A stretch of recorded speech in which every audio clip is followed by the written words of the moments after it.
Cardinal family, your CPS CIA FYI update this week is really just revisiting a couple of things that we've talked about before. One relatively recently, and one I think it's a thing I've said a while ago, but I feel like I need to repeat it.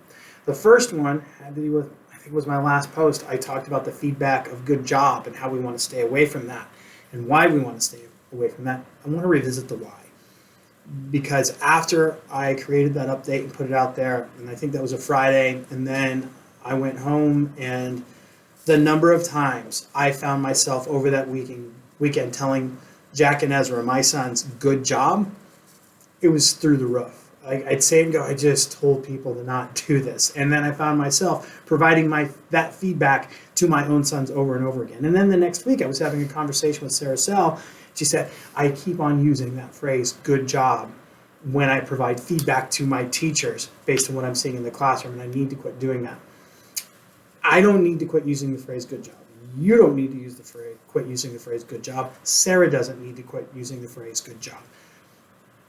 Revisiting the why, we just can't stop after good job. We need to know what the job was, and we need to know what was good about it if we're going to get that feedback. So we can say good job as long as we know what we're talking about when we say good job, and the person receiving the feedback knows what the job was and what was good about it. It's not good job the phrase, it's good job the lack of specificity. So as long as we accompany good job with the specificity, just fine. Keep rolling with it. And like I said, for me, it's a habit. Just need to add to the habit. Anyway, next thing. Also this week, I was talking with somebody about learning progressions. And I know I've said this before. I'm going to say it again. I'm going to explain it again. Learning progressions are not a task to complete. They are a skill to acquire. We don't write learning progressions and then we're done because other factors change.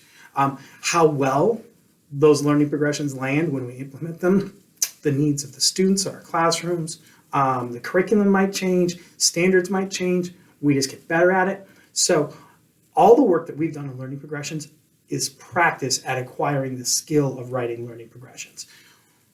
We will continue to revisit those. We will continue to enhance those, but don't think of it as I wrote my learning progressions and now they are done forever.